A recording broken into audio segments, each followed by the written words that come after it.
दिल्ली की सर्दियां हमेशा से ही अजीब होती हैं। ठंड के साथ साथ एक अजीब सी उदासी भी हवा में घुली रहती है।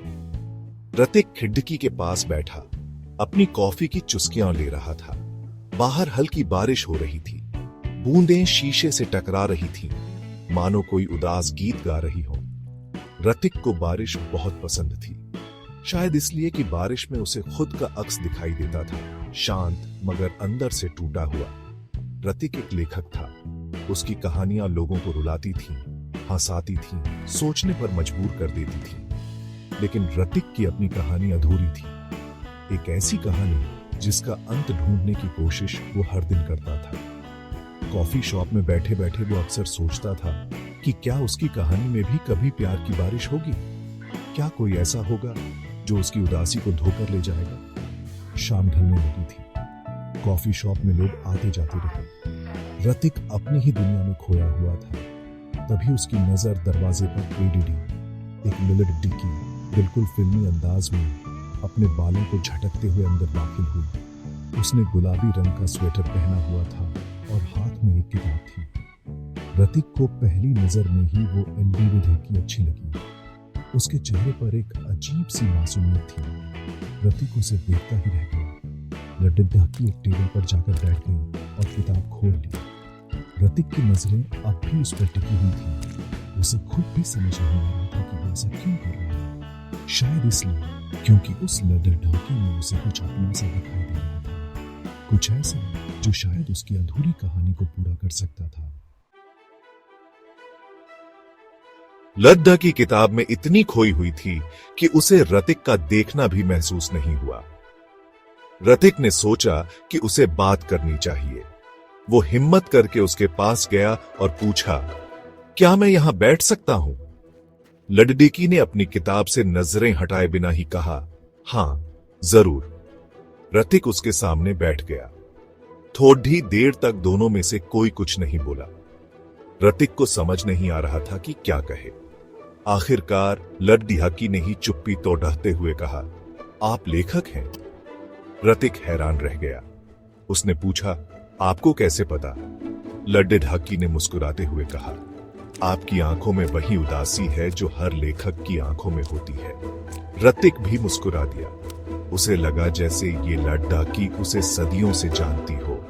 उन्होंने बातें करनी शुरू कर दी। रतिक को पता चला कि लड्डू का नाम सिया है और वो दिल्ली यूनिवर्सिटी में पहुंचती है। सिया को भी रतिक की बातें बहुत अच्छी लग रही थी। उसे रतिक में कुछ अलग सा दिखाई दे रहा था, कुछ ऐसा जो उसे अपनी ओर खींच रहा था। बारिश तेज हो गई थी, लेकिन रतिक और सिया को जैसे इसका कोई एहसास ही नहीं था। वो दोनों अपनी ही दुनिया में खोए हुए थे, एक ऐसी दुनिया जहां सिर्फ वो दोनों थे और उनकी अधूरी कहानियां। समय का पता ही नहीं चला कि कब घंटों बीत गए। कॉफी शॉप बंद होने का समय हो गया था। रतिक और सिया दोनों ही उठने का नाम नहीं ले रहे थे। आखिरकार रतिक ने कहा, मुझे लगता है अब हमें जाना चाहिए।